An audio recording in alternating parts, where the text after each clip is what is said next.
Hi viewers, నేను మీ host Aparna. So మధ్యతరగతి వాళ్ళు ఏ పూట కాపూట pay cheque to pay cheque చూసుకుంటూ చాలామంది గడిపేస్తూ ఉంటారు. సేవ్ చేయాలి, రిచ్ లైఫ్ ఎంజాయ్ చేయాలి అని కలలు కంటూ ఉంటారు. కానీ ఆ డ్రీమ్స్ని ఫుల్ఫిల్ చేయడానికి ఈ రోజు నుండే సేవ్ చేయాలి అని అనుకున్న రోజే ఎక్కడ లేని ఖర్చులు వచ్చి పడుతూ ఉంటాయి. మీ లైఫ్లో కూడా అలా జరుగుతుందా?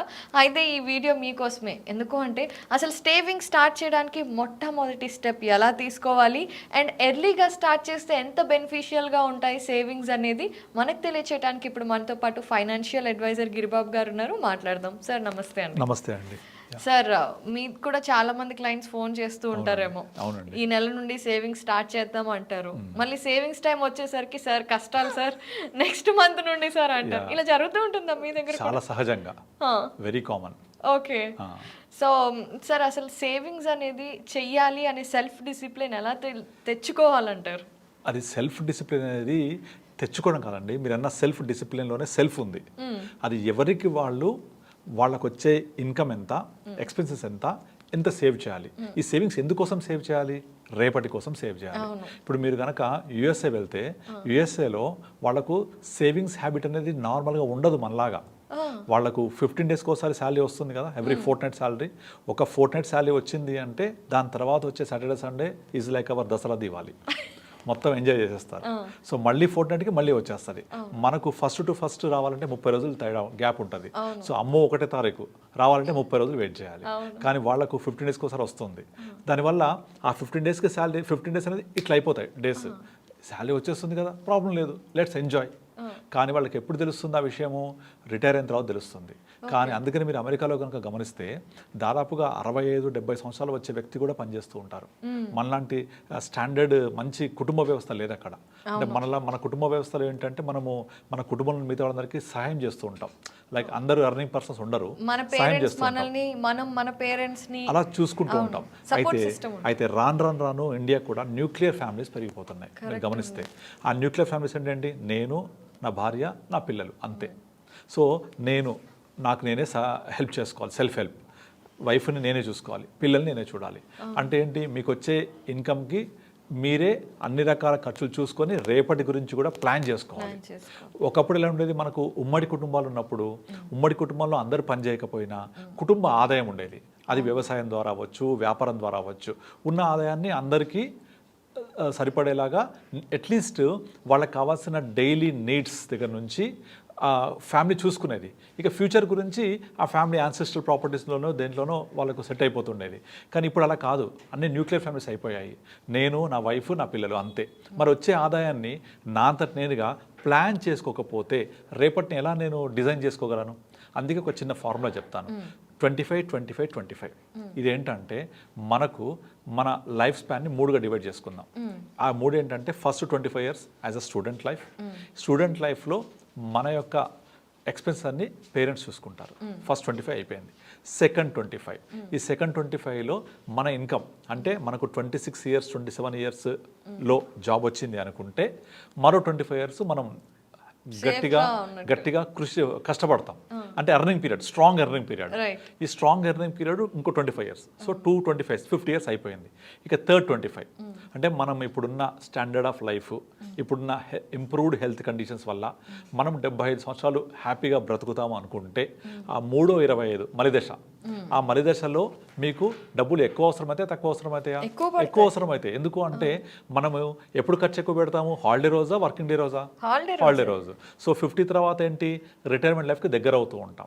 ఇక 60 తర్వాత రిటైర్ అయ్యాం అనుకుంటే, ఇప్పుడు 60 కూడా కాదు, 55, 52కే తర్వాత రిటైర్ అయిపోతున్నారు. ఈ సాఫ్ట్వేర్ ఇండస్ట్రీలో అయితే ఇంకా ప్రెజర్ వల్ల they can't work even after 45, 50 తర్వాత డెఫినెట్లీ రిటైర్మెంట్ గురించి ఆలోచించాల్సి వస్తుంది. మరి అప్పుడు రిమైనింగ్ లాస్ట్ 25ని ఎవరు మనకు సపోర్ట్ చేస్తారు? సో ఎవరు చేయరు, మనమే సపోర్ట్ చేసుకోవాలి. సో ఆ సపోర్ట్ చేయాలి అంటే 2-25లో మనం సంపాదించిన దాంట్లో మినిమం ఒక 15-20% పక్కన పెట్టాలి. పక్కన పెడితే ఆ 20% మనము 26 yearsలో కనుక స్టార్ట్ చేస్తే మన ఇన్కంలో నుంచి ఓ 25 years పాటు సేవ్ చేస్తూ పోతే చివరి 25లో ఈ డబ్బులు మనకు పనికి వస్తాయి. ఎలా అంటే మనం చాలామంది ఏం చేస్తుంటారు, చిట్టి వేస్తూ ఉంటారు. అది 20 months చిట్టు, 30 months చిట్టు అలా వేస్తూ ఉంటారు. 20 months అయిపోయిన తర్వాత మనము 20 months కట్టిన దానికి ఒక 12%, 13% ఇంట్రెస్ట్ చొప్పున మనకు వచ్చేస్తుంది. ఆ 20 మంత్స్కి వచ్చిన దాంతో ఇమీడియట్లీ అది రావడానికి 2 నెలల ముందు నుంచే ఖర్చులు కనపడుతూ ఉంటాయి. అవును. ఆ డబ్బులు వస్తున్నాయి, నేను ఏం పని చేయాలి, డబ్బులు వస్తున్నాయి ఏం చేయాలి. ఇక్కడ మిస్ అయ్యేది ఏంటంటే పవర్ ఆఫ్ కాంపౌండింగ్ మిస్ అయిపోతాం, ద లాంజివిటీ పవర్ మిస్ అయిపోతాం. అదే డబ్బులు ఒక దగ్గర ఇన్వెస్ట్ చేసి అదే పెరిగి పెరిగి పెరిగి ఒక లాంగ్ రన్లో ఒక పెద్ద మొత్తం తయారయ్యే స్కోప్ ఉండదు చిట్టీలలో. ఒక ఎగ్జాంపుల్ చెప్తాను మీకు, బ్యాంబూ ట్రీ ఎగ్జాంపుల్ తీసుకోండి. బ్యాంబూ ట్రీ అంటే తెలుసు కదా, వెదురు చెట్టు. ఈ వెదురు చెట్టు దాని యొక్క లైఫ్ స్పాన్ తీసుకుంటే 4 సంవత్సరాల 6 నెలల పాటు అది కిందే ఉండి చిన్న పిలక మాత్రం బయటకు వస్తుంది, ఫ్యూ ఇంచెస్. ఇది 95% ఆఫ్ లైఫ్ స్పాన్.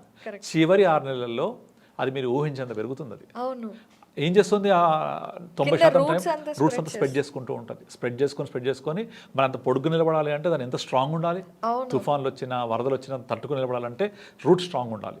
ఆ స్ట్రాంగ్ రూట్ కోసం అంత కష్టపడుతుంది, తర్వాత మీకు అంత రిటర్న్ ఇస్తుంది.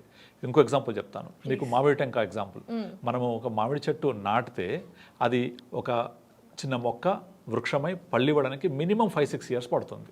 ఈ 5-6 ఇయర్స్ పీరియడ్లో మనం దానికి చెదలు పట్టకుండా ప్రాపర్గా పాదు తీసి నీళ్లు పోసి మంచిగా కాపాడుకుంటే ఒక 6 ఇయర్స్ తర్వాత అది ఇచ్చే మొదటి ఫ్రూట్ నుంచి కంటిన్యూ అవుతే నెక్స్ట్ 2 జనరేషన్స్ ఫ్రూట్స్ ఇస్తుంది. అది కరెక్ట్, 2 జనరేషన్స్. చూడండి, మొదటి 6 సంవత్సరాలు ఏ పళ్ళు ఇవ్వదు, తర్వాత నుంచి స్టార్ట్ అవుతే 2 జనరేషన్స్ పాటు మనకు పళ్ళు ఇస్తూనే ఉంటుంది.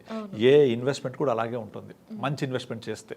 ఇప్పుడు ఫర్ ఎగ్జాంపుల్ చాలామంది మన గుడ్ ఓల్డెన్ డేస్లో ఎక్కడో ల్యాండ్ కొని ఉంటారు, చాలా long back, 30 years 40 years back. ఇప్పుడు అవి ఊహించలేనంత వాల్యూ పెరిగి ఉంటుంది. సో అది చూసి ఇప్పుడు నేను కొని నాకు అలాగే రిటర్న్స్ రావాలంటే వస్తాయా? వస్తాయి. ఎప్పుడు అంత టైం ఇస్తే ఇప్పుడే రమ్మంటే రాదు. కానీ ఇక్కడ మనకు కావాల్సిన టైం ఇవ్వాలి. ఒక బండ గుర్తు చెప్తాను. డబ్బులు మీకు సంపాదించాలంటే 2 మార్గాలు. ఒకటి కష్టపడాలి, చెమట చిందించాలి. లేదా రెండోది ఆ సంపాదించిన దాన్ని టైం ఇవ్వాలి. అంటే మొక్క నాటితే ఎలా పెరుగుతుంది అలాగా టైం ఇవ్వకుండా చెమట చిందించకుండా డబ్బులు రావు. సో టైం ఇస్తే ఆ చిన్న మొత్తాలు పెరిగి పెరిగి పెరిగి పెరిగి పెద్ద మొత్తాలు అవుతాయి. దీనికి బెస్ట్ ఇన్వెస్ట్మెంట్ ప్లాన్ ఏంటంటే మీరు ఒక 15 ఇయర్స్ 20 ఇయర్స్ బ్యాక్ చూస్తే మనకు పోస్ట్ ఆఫీసు బ్యాంకులు ఒక 12% 13% ఇచ్చేవి. నేషనలైజ్ బ్యాంక్స్ అన్ని కూడా డబల్ డిజిట్ ఉండేవి rate of return. Private cooperative banks అన్ని కూడా మోర్ దెన్ 13-14% ఉండేవి. నేను 25 ఇయర్స్ బ్యాక్ చెప్తున్నాను. అలాగే NBFCs, non banking finance corporations around 18-20 ఇచ్చేవి. ఇవాళ రోజున ఏవి కూడా బ్యాంక్ ఇండస్ట్రీలోంచి ఎన్బిఎఫ్సిలోంచి మీకు అంత రిటర్న్ రాదు. అన్ని కూడా సింగిల్ డిజిట్లకు వచ్చేసాయి, 8% 7% వచ్చేసాయి.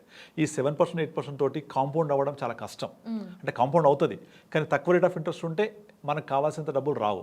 అందుకే కాంపౌండ్ అవుతూ ఎక్కువ రిటర్న్స్ రావాలి, 15% రావాలి అంటే ఒకటే బెస్ట్ మార్గం SIP, systematic investment plan, mutual funds.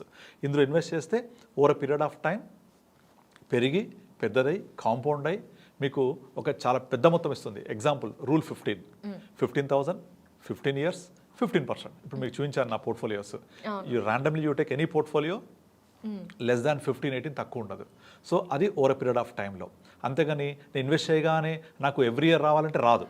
Volatility ఉంటుంది మార్కెట్లో. అది వొలటాలిటీ ప్రకారంగా యావరేజ్ అవుతూ ఒక 5 ఇయర్స్ 7 ఇయర్స్ 10 ఇయర్స్ పీరియడ్లో మీకు 15% వరకు రిటర్న్స్ మనం సంపాదించుకోవచ్చు. అలా వచ్చినాయి కదా, ఆ వచ్చింది కాంపౌండ్ అవుతూ మీకు రూల్ 15 చెప్పాను కదా, 15 ఇయర్స్ పాటు 15,000 మంత్కి పే చేస్తూ 15% రిటర్న్ కనుక జనరేట్ చేస్తే the total value will be 1 crore. ఇది 15 ఇయర్స్లో వచ్చింది. అదే 15,000 మళ్ళీ 5 ఇయర్స్ కంటిన్యూ చేయండి, ఇట్ విల్ బికమ్ 2.2 crore 20 ఇయర్స్కి.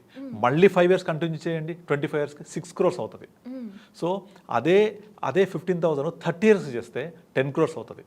అంటే చూడండి, 15,000 15 ఇయర్స్లో 1 crore ఇస్తే మరో 15 ఇయర్స్లో 10 crores ఇస్తాయి.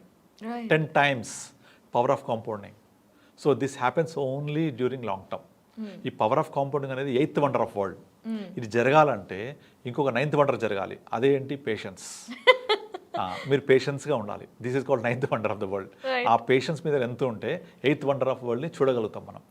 కానీ చాలామంది ఏం చేస్తారు, స్టాక్ మార్కెట్లో వెళ్తే నాకు ఇట్లా డబ్బులు వచ్చేస్తాయి, అది టిప్స్ ఇస్తూ ఉంటారు, ఇది కొనండి, ఇది అమ్మండి, ఇక్కడ కొనండి, ఇక్కడ అమ్మండి. ఆప్షన్స్లో ఇది ట్విట్టర్లో పొద్దున్న లేస్తే ఇలాంటి మెసేజ్ చాలా వస్తూ ఉంటాయి. తర్వాత సోషల్ మీడియాలో, వాట్సాప్లో, టెలిగ్రామ్లు, గ్రూప్లలో చాలా వస్తూ ఉంటాయి.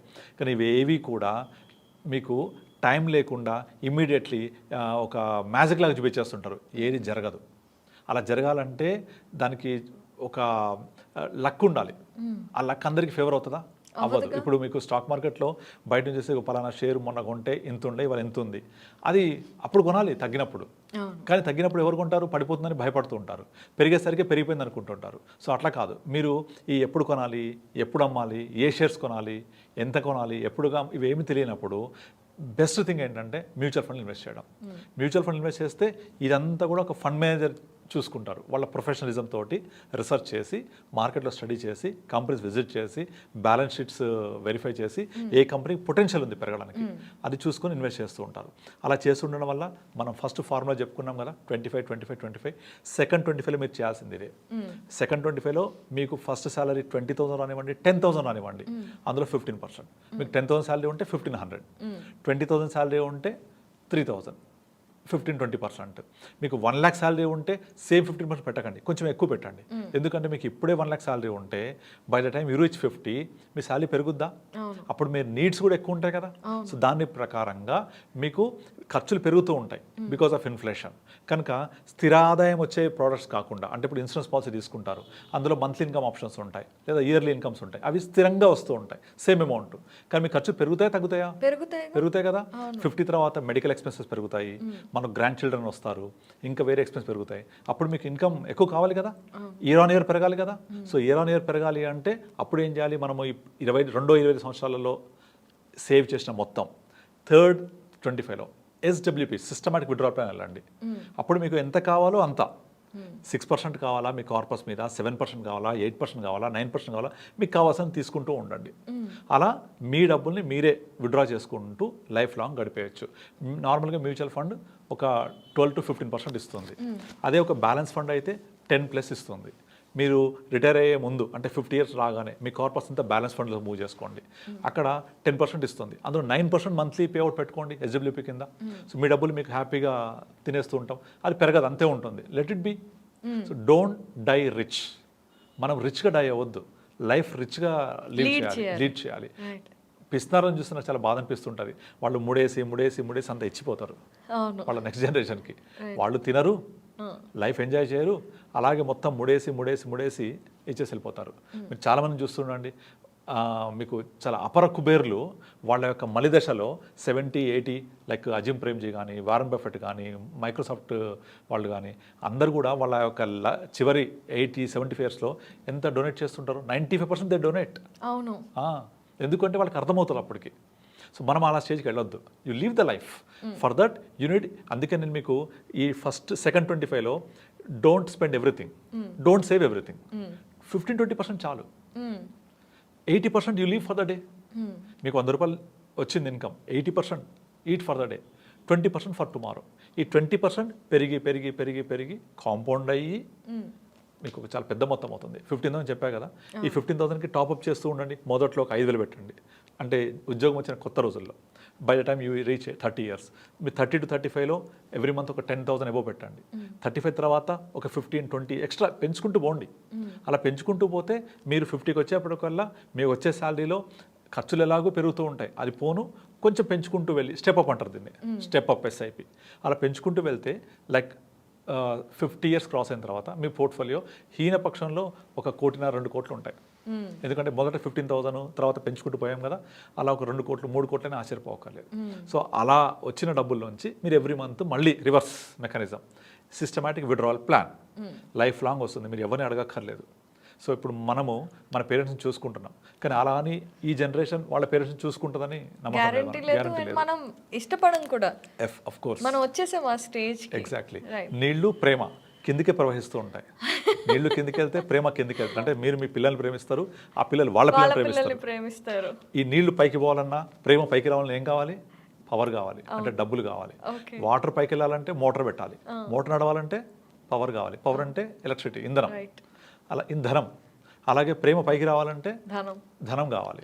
So you love your father, but father pensioner అవుతే ఇంకెక్కువ లవ్ చేస్తారు, అంతే కదా.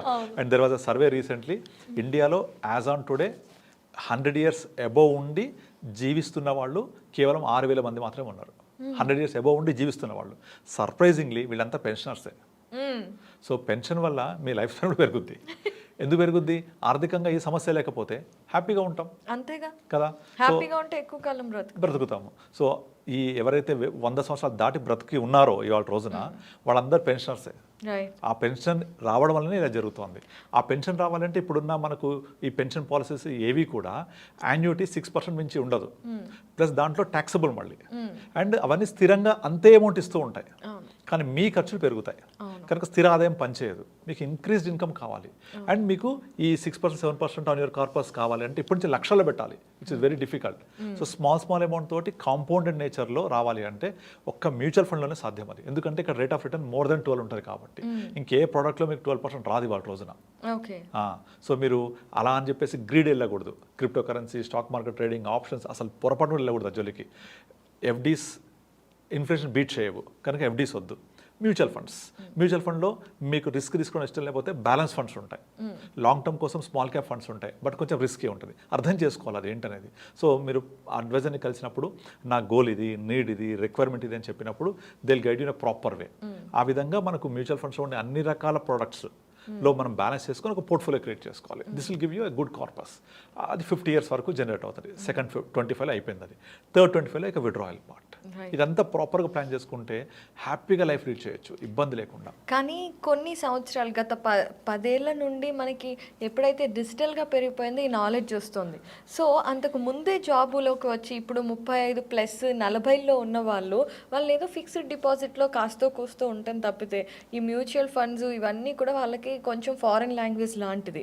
అలా అని ఇప్పుడున్న ఇన్ఫ్లేషన్ రేట్స్కి మనం ఫిక్స్డ్ డిపాజిట్స్ వేసి కూర్చుంటే ముసలితనం వచ్చాక బాధపడాల్సి వస్తుంది.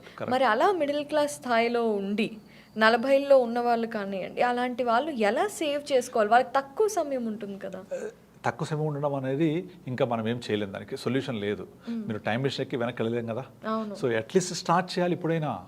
That is called cost of delay. మీరు ఏదైనా ఒక ఎస్ఐపి క్యాలిక్యులేటర్ తీసుకొని ప్లేస్టోర్లో డౌన్లోడ్ చేసుకొని ఎస్ఐపి క్యాలిక్యులేటర్లో మీరు కాస్ట్ ఆఫ్ డిలే అని టెస్ట్ చేయండి. 20 సంవత్సరాల వ్యక్తి 5,000 పెడితే ఎంత కార్పస్ అవుద్దో 50 వరకల్లా, 40 years ఉన్న వ్యక్తి దానికంటే మోర్ దెన్ 4-5 times ఎక్కువ పెట్టాలి. అదే కార్పస్ క్రియేట్ చేయండి. 4-5 times 4-5 రెట్లు ఎక్కువ పెట్టాలి అంతే కార్పస్ జనరేట్ చేయాలి అంటే. So this is cost of delay. మనం ఏం చేయలేము ఇక.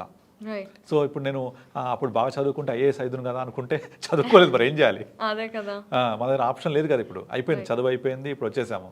You have to do something. మరి ఈ సమయంలో సారీ టు ఇంటరప్ట్, మరి ఈ సమయంలో ఇన్వెస్ట్ చేస్తే అప్పుడు కూడా వాళ్ళకి పర్వాలేదు, మేనేజబుల్గా డబ్బులు వస్తాయి. ఆఫ్ కోర్స్ అదే చెప్తున్నాను మీకు. మ్యూచువల్ ఫండ్స్లో రకరకాల ఫండ్స్ ఉంటాయి మీ రిస్క్ తగ్గట్టుగా. ఇప్పుడు ఈవెన్ 40 yearsకి వచ్చినా కూడా ఇప్పుడు స్టార్ట్ చేయండి.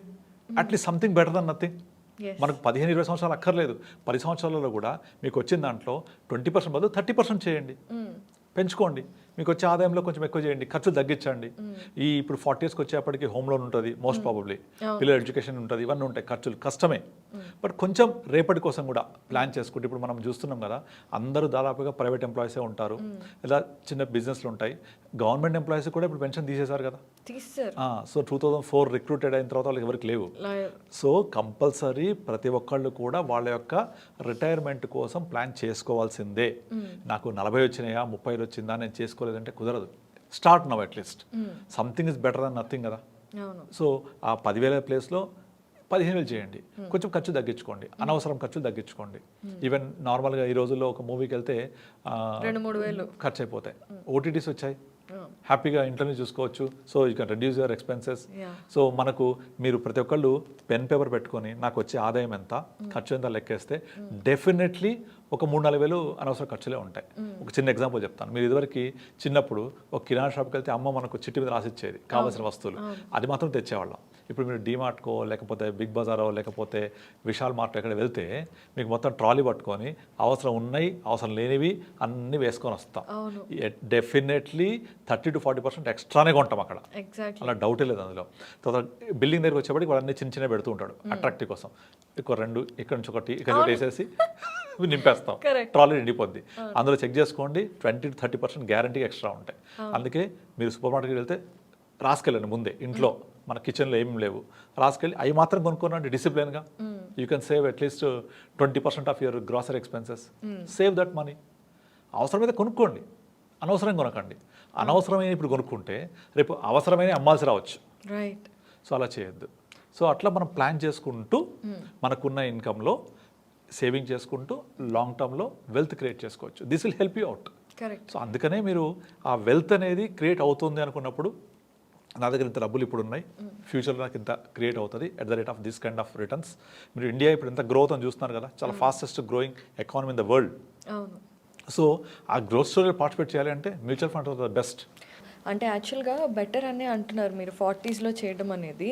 కాకపోతే ఇంకొక జనరేషన్ ఉంది, 25s, యంగెస్ట్ జనరేషన్. అప్పుడు జాబ్లో జాయిన్ అయిన వాళ్ళు ఇప్పుడే ఎందుకు కాస్త ఎంజాయ్ చేద్దాంలే అని అలా 5-6 years వెళ్ళిపోతాయి. అవును అవును. సో అప్పటికి ఇంకా వాళ్ళ మ్యారేజ్ టైం వచ్చేస్తుంది, బర్డెన్స్ అండ్ రెస్పాన్సిబిలిటీస్ ఇక అందులో. సో అలా ఉన్న వాళ్ళు, so youngest generation who is the starting millennial group. Correct.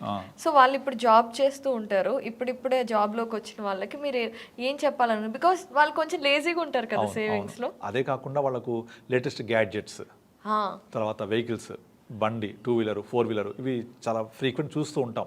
So వాళ్ళకి ఏంటంటే పేరెంట్స్ చెప్పాలి, అవేర్నెస్ క్రియేట్ చేయాలి వాళ్ళకు. మీకు ఇప్పుడు సేవ్ చేస్తే లాంగ్ టర్మ్లో ఇబ్బంది లేకుండా ఉంటుంది. సో మీకు మేము ఎడ్యుకేషన్ కోసం స్పెండ్ చేసింది చాలా తక్కువ అమౌంట్. ఇప్పుడు మనం చదువుకున్నప్పుడు ఇంజనీరింగ్ ఫీజు few thousands ఉండేది, 10,000 15,000. బట్ ఇప్పుడు ఏమైపోయింది, అదంతా కూడా లక్షల్లోకి వెళ్ళిపోయింది. మరి ఇప్పుడు 25 years ఉన్న వ్యక్తి, వాళ్ళ పిల్లలు పెరిగి, వాళ్ళ పిల్లలు పుట్టి పెరిగి ఇంకా హైయర్ ఎడ్యుకేషన్కి వస్తే ఎంత ఖర్చు అవుద్ది? చాలా. అసలు ఊహించలేం. అన్నిటికంటే హైయెస్ట్ ఇన్ఫ్లేషన్ ఇండియాలో ఇప్పుడు ఎడ్యుకేషన్ ఇన్ఫ్లేషన్, హెల్త్ ఇన్ఫ్లేషన్. హెల్త్కి ఒక అడ్వాంటేజ్ ఉంది, ఇన్సూరెన్స్ ఉంది.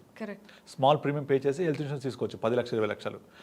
30-40,000 పే చేస్తే హ్యాపీగా సంవత్సరానికి 10 లక్షల కవరేజ్ వస్తుంది. బట్ ఈ ఎడ్యుకేషన్ ఇన్ఫ్లేషన్ ఉందే, దీన్ని మనము ఎదుర్కోవాలంటే ఎటువంటి ఇన్సూరెన్స్ లేదు. మనం సేవింగ్ చేసుకొని మన సేవింగ్స్ ద్వారా పే చేసుకోవాల్సింది. ఇప్పుడు మినిమం గవర్నమెంట్ ఫీజు కూడా చాలా పెరిగిపోయాయి. మెడికల్ సీట్ ఇప్పుడు లక్షలకు వెళ్ళిపోయింది. మెడిసిన్ సీట్ కానీ మంచి ఒక ప్రీమియర్ ఇన్స్టిట్యూషన్లో చేరాలంటే కూడా చాలా కాస్ట్లీ పెరిగిపోయింది. అసలు 30-40 lakhs. అలాంటిది ఇమాజిన్ ఆఫ్టర్ 15 years ఇంకా పెరిగిపోతుంది. అందుకే ఇప్పుడు 30 years ఉన్న వాళ్ళు ఇదంతా ఆలోచించి వాళ్ళు సేవింగ్ స్టార్ట్ చేయాలి. ఎందుకంటే పిల్లలకి మనం ఇచ్చేది ఒక ఎడ్యుకేషనే, which is the biggest asset.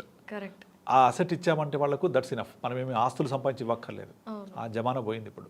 So you have to live for your self and you have to take care of your children also. రెండు జరగాలంటే అది రెండు మనమే చేయాలి. మనకెవరు పైనుంచి డబ్బులు పంపించారు కదా. సో మనమే సేవ్ చేసుకుంటూ వెళ్ళాలి. Because that is the problem with the nuclear families. Of course joint family ఉన్నంత మాత్రాన అందరికీ ఇంకోళ్ళు పెడతారని లేదు. సో జాయింట్ ఫ్యామిలీస్ చాలా హార్డ్లీ చూస్తున్నాం ఈ రోజుల్లో మనం. సో తప్పకుండా ఎవరికి వాళ్ళు చేసుకోవాల్సిందే. ఇంకా నేను ఇప్పుడు ఎంజాయ్ చేస్తా అంటే రేపు కష్టపడాల్సి వస్తుంది. సో అందుకే ఫుల్ ఎంజాయ్ చేయొద్దు, ఫుల్ కష్టపడొద్దు, బ్యాలెన్స్ చేసుకోండి లైఫ్ని. అయితే చాలా మంది దగ్గర pay cheque to pay cheque ఉంటారు. సో మరి వాళ్ళు ఎలా సేవ్ చేయాలి? అసలు డబ్బులు మిగలవు చేయడానికి. మిగలవంటే అదే చెప్తున్నాను, మీరు ప్లానింగ్ చేసుకొని ఒక ఇన్కమ్ ఎక్స్పెండిచర్ స్టేట్మెంట్ రాసుకొని ఎంత వస్తుంది, ఎంత ఖర్చు అవుతుంది అని చూసుకొని అట్లీస్ట్ ఒక 1,000-2,000 అయినా పక్కన పెడుతుంటే అలవాటు అవుతుంటుంది. అనుకుంటూ ఉంటారు కదా, 500-1000 దాచిపెడితే దాచిపెట్టకపోతే ఏమని. అది కూడా కరెక్టే. రేపు పొద్దున ఈ మాత్రం లేకపోతే అసలు ఏమీ ఉండవు కదా. దానికంటే బెటర్ కదా కొంచెం కొద్దిగా గొప్ప మీకున్న ఏదో స్కిల్ తోటి ఎక్స్ట్రా ఇన్కమ్ సంపాదించండి. ఏమీ లేకపోతే ట్యూషన్స్ చెప్పండి. మినిమం అయితే పిల్లలకు పాటలు చెప్పగలం కదా. సో అది మినిమం ట్యూషన్ లాంటివి చెప్పుకుంటూ ఇంటి దగ్గర ఏదో ఒక కష్టపడుతూ ఉండాలి. మీ దగ్గర స్కిల్ ఉంటుంది, కుకింగ్ స్కిల్ ఉందనుకోండి, ఒక ఛానల్ క్రియేట్ చేయండి. ఆ కుకింగ్ది మీరు కొత్త రెసిపీస్ వీడియోస్ పెట్టండి. ఆ రెసిపీస్ చూసి లైక్స్ వస్తాయి, సబ్స్క్రైబ్ చేస్తుంటారు, యాడ్స్ వస్తుంటాయి, రెవెన్యూ జనరేట్ చేసుకోవచ్చు. లేదా ఇప్పుడు క్లౌడ్ కిచెన్స్ వచ్చాయి, క్లౌడ్ కిచెన్లో వర్క్ చేయండి. వెళ్ళి ఏదో ఒక పని చేయొచ్చు. మీరు పెయింటర్ అయితే పెయింట్ వేయండి, పాటలు పాడొచ్చు, ఏదో ఒక పని చేసి ఎక్స్ట్రా ఇన్కమ్ సంపాదించుకుంటూ ఉండొచ్చు, ఊరికే టైం వేస్ట్ చేసే బదులు. అప్పుడు ఆ వచ్చే ఇన్కమ్ని సేవ్ చేసుకోండి. ఊరికే కూర్చొని టైం వేస్ట్ చేయకుండా మనకున్న స్కిల్ని యూజ్ చేసుకుంటూ వెళ్తే డెఫినెట్లీ మీరు ఎంతో కొంత ఎక్స్ట్రా ఇన్కమ్ సంపాదించగలరు. మనం ఆల్రెడీ ఒకసారి మాట్లాడాము ఈ టాపిక్ గురించి. So you have to create your own 25th hour. 25th hour create చేసుకోగలిగితే that will create lot of wealth. దాన్ని సేవ్ చేసుకుంటే it will create a big universe. Correct. So ఇప్పుడు మీరు 2 విషయాలు చెప్పారు. ఒకటి 25-25-25 అండ్ ఖచ్చితంగా సేవ్ చేయాలి. ఎస్ఐపి చేస్తే సిస్టమాటిక్ విత్డ్రావల్ ప్లానింగ్ అనేది కూడా చాలా ఇంపార్టెంట్. ఎస్డబ్ల్యూపి దగ్గర కూడా చాలా మంది మిస్టేక్స్ చేస్తూ ఉంటారు అంటారు. సో అసలు సిస్టమాటిక్ విత్డ్రావల్ ప్లానింగ్ అనేది మనకి మనం సొంతంగా ప్లాన్ చేసుకోవచ్చా? Do we need really an advice? మనం చేసుకోవచ్చు. కాకపోతే ఏంటంటే ఫస్ట్ ఎస్ఐపిలో ఇన్వెస్ట్ చేసే ఫండ్స్ వేరే ఉంటాయి, వాటిని మళ్ళీ ఎస్డబ్ల్యూపీ కన్వర్ట్ చేయొద్దు. ఒక రేంజ్ వరకు మనము అగ్రెసివ్ ఫండ్స్లో వెళ్ళి depending on the time, depending on need ఆ ఫండ్ని సెలెక్ట్ చేసుకొని మనము ఎప్పుడైతే మంత్లీ ఇన్కమ్ కావాలనుకుంటామో దాన్ని బ్యాలెన్స్ ఫండ్స్లోకి చేసుకుంటే వొలటిలిటీ తగ్గిపోతుంది. అప్పుడు ఎస్డబ్ల్యూపీ పెట్టుకోవచ్చు. లేదా కొన్ని ఫండ్ హౌసెస్ మనకు ఎస్బీఐ వాళ్ళు మిత్ర ఎస్డబ్ల్యూపీ, ఐసిఐసిఐ ఫ్రీడమ్ ఎస్డబ్ల్యూపీ ఇట్లా కొన్ని కాన్సెప్ట్స్ తోటి కూడా వచ్చారు వాళ్ళు. మనం ఎస్ఐపి చేస్తూ పోయిన తర్వాత ఎంత పీరియడ్ చేస్తాము, పీరియడ్ తర్వాత ఆటోమేటిక్ ఎస్డబ్ల్యూపీ కన్వర్ట్ అయిపోతుంది. అది ఆటోమేటిక్గా కన్వర్ట్ అయిపోయి అక్కడ నుంచి మనకు వచ్చేస్తూ ఉంటాయి. సో మీరు మినిమం 8 years చేస్తే 10,000 చొప్పున 8 years చేశారనుకోండి, 8th year తర్వాత సేమ్ 10,000 మళ్ళీ మీకు రివర్స్ వస్తుంది లైఫ్ లాంగ్. లేదా 10 years చేస్తే ఒక అమౌంట్, తర్వాత 12 years, 15 years, 20 years, 25 years, 30 years ఇట్లా ఒక పీరియడ్ పెంచుకుంటే ఆ పీరియడ్ తర్వాత ఎంత ఎస్డబ్ల్యూపీ సిస్టమాటిక్ విత్డ్రాయల్ ప్లాన్ రావాలో ముందే ఫిక్స్ చేసేసారు. ఇది యూటీఐలో ఉంది, వైటోక్లో ఉంది, ఎస్బీఐలో ఉంది, ఐసిఐసిఐలో ఉంది. సో వీటికి ఒక్కొక్క పేరు ఉంటుందన్నమాట. సో ఇందులో ముందే మనం డిజైన్ చేసుకొని ముందే ఈ రోజే ప్లాన్ చేసేసుకోవచ్చు. ఇదొక ఆప్షన్. ఇలా చేసుకోవడం తెలియకపోతే కూడా మనము ఒక అడ్వైజర్ ద్వారా వెళ్ళినప్పుడు మనకు ఎప్పుడైతే డబ్బులు మళ్ళీ రివర్స్ కావాలో, అంటే లైక్ పెన్షన్ లాగా కావాలో, అప్పుడు మనం దీన్ని మొత్తాన్ని ఒక బ్యాలెన్స్ ఫండ్లో కన్వర్ట్ చేసుకొని అక్కడి నుంచి కూడా తీసుకోవచ్చు. ఓకే. సో అయితే సిస్టమాటిక్ ఇన్వెస్ట్మెంట్ ప్లానింగ్లో కూడా ఇప్పుడు చాలామంది మనం సిస్టమాటిక్ ఇన్వెస్ట్మెంట్ ప్లానింగ్లో డైరెక్ట్గా కూడా మనం ఇన్వెస్ట్ చేసుకోవచ్చు అని చెప్తూ ఉన్నారు. సో దానికి అసలు ఏమేమి రిక్వైర్మెంట్స్ ఉంటాయి? అదే PAN card, Aadhaar card, cheque అక్కర్లేదు. డిమాట్ అకౌంట్ అక్కర్లేదు. వితౌట్ డిమాట్ అకౌంట్ కూడా మ్యూచువల్ ఫండ్ చేసుకోవచ్చు. మ్యూచువల్ ఫండ్స్కి డిమాట్ అకౌంట్ అక్కర్లేదు. సో డైరెక్ట్గా చేసుకోవచ్చు వితౌట్ డిమాట్ అకౌంట్. మన అన్నీ కూడా ఒక యాప్లో కానీ ఒక బ్రౌజర్లో కానీ చెక్ చేసుకోవచ్చు. మనకు చాలా ప్లాట్ఫామ్స్ ఉన్నాయి. సో మేము కూడా డైరెక్ట్గా ప్లాట్ఫామ్ ఇస్తూ ఉంటాను. సో నాది వెల్త్ ఎలైట్ ప్లాట్ఫామ్, అందులో కూడా చెక్ చేసుకుంటుండొచ్చు. అవన్నీ కూడా మనము ఒక దగ్గర పెట్టుకొని చూసుకుంటుండొచ్చు. మనకు కావాల్సినప్పుడు మళ్ళీ కన్వర్ట్ చేసుకోవచ్చు. ఇవన్నీ సిస్టమేటిక్గా ప్రాపర్గా అయిపోతాయి. Okay. So coming to this, ఎప్పుడైనా సరే మ్యూచువల్ ఫండ్స్ అంటే మ్యూచువల్ ఫండ్స్ కింద ఒక వార్నింగ్ సైన్ వస్తూ ఉంటుంది, సబ్జెక్టెడ్ టు మార్కెట్ రిస్క్ అని. ఇక్కడే చాలా మంది చేయకుండా ఆగిపోతూ ఉంటారు. సో దీనికి మీరు ఏం సమాధానం చెప్తారు? అదేంటంటే సెబీ ఒక డిస్క్లైమర్ ఎందుకు ఇస్తుంది అంటే, మ్యూచువల్ ఫండ్ రిటర్న్స్ అనేవి సబ్జెక్ట్ టు మార్కెట్, అంటే మార్కెట్ యొక్క ఒడిదుడుకులకు లోబడి ఉంటాయి. ఇప్పుడు మీరు ఫిక్స్డ్ డిపాజిట్ చేశారు, ఫిక్స్డ్ డిపాజిట్లో ఇవాళ రోజున మీకు 1 year తర్వాత 7% వస్తుంది అంటే పక్కా 7% వస్తుంది. ప్రపంచం ఏమైపోయినా మీకు సంబంధం లేదు, ఎటువంటి ఫ్లక్చుయేషన్స్ మీకు సంబంధం లేదు. 1 yearతో డెఫినెట్లీ వస్తాయి. అలా మ్యూచువల్ ఫండ్లో రావు. అలా రావు అని మీకు తెలియపరచడమే ఇది. అందుకనే ఆ ఫ్లక్చుయేషన్స్ ఉంటాయి కాబట్టి దాన్ని ఎలా అర్థం చేసుకోవాలి, ఏ ఫండ్స్ పెట్టాలో తెలియదు కాబట్టి అడ్వైజర్ జరూరీ హై. మ్యూచువల్ ఫండ్ సహీ హై, అడ్వైజర్ జరూరీ హై. ఇది కూడా ఆంఫీ లాంచ్ చేసిన కాన్సెప్టే. సో వాళ్ళు కూడా ఒక క్యాంపెయిన్ లాంచ్ చేశారు, మ్యూచువల్ ఫండ్ సహీ హై. దానికి నేను యాడ్ చేసింది అడ్వైజర్ జరూరీ హై. ఎందుకంటే ఈ సబ్జెక్ట్ టు మార్కెట్ రిస్క్ని మనం ఎలా అర్థం చేసుకోవాలి, దాన్ని మనకు కావాల్సిన విధంగా ఏ ఫండ్స్ పెట్టుకోవాలి. ఇప్పుడు ఒక 60 years ప్లస్ ఉన్న వ్యక్తికి మనం స్మాల్ క్యాప్ ఆఫర్ చేయలేము, అలాగే 25 years ఉన్న వ్యక్తికి ఒక డెట్ ఫండ్ ఆఫర్ చేయలేము. It depends on the need. నాకు చాలామంది ఫోన్ చేసి, సార్ ఇప్పుడు ఏమి ఫండ్స్ ఇన్వెస్ట్ చేయొచ్చు, మంచి ఫండ్ చెప్పండి అంటారు.